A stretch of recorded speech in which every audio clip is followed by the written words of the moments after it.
FBI, open up! Now you live for this house? Yes. You sure say now you live for this house? Yes, this is my apartment.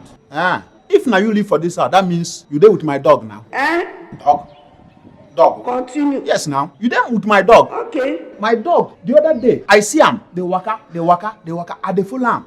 Make I know where they pursue woman go. Say what? Now I come see the dog. He enter this compound. I follow him today. Oh, the dog enter here. I say, okay, make I leave him. Make him do in your year finish. He go return. Okay. After, I no come see the dog. I never see the dog. Oh boy, give me my dog now. Another one.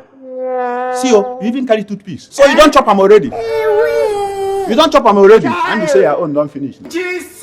Your own don't finish with that. See, go find my dog. Oh, as you see me, so I know they play. Oh. As you see me, so no be say I dey play. No be say I come here to joke. Go bring my dog for me. Oh. Continue. Wetin dey worry you? Anyhow we wanna see dog, we just chop. Okay. See, e be like say you are insane. You get it? I can see that you are a lunatic. Say what?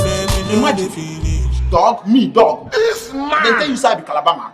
Okay. Wait, you know be Calabar man? Continue. Calabar man better pass you. Hey! See you where your face resemble dog.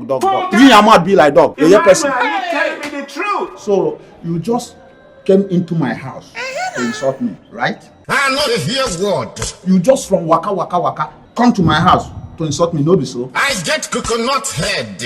Okay, wait. Just wait at the come. Wait for me.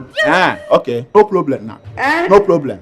Go come. You only you waka come. Go come. I want to see what you go do if you come out. Continue. I want to see what you go do. Go come out. Go anywhere. I get big ear, but I know the hear word. You don't give me my dog, Abby. You don't bring my dog for me, Abby. Okay.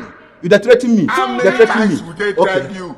Okay. I dey go tell my mama. Nigerian!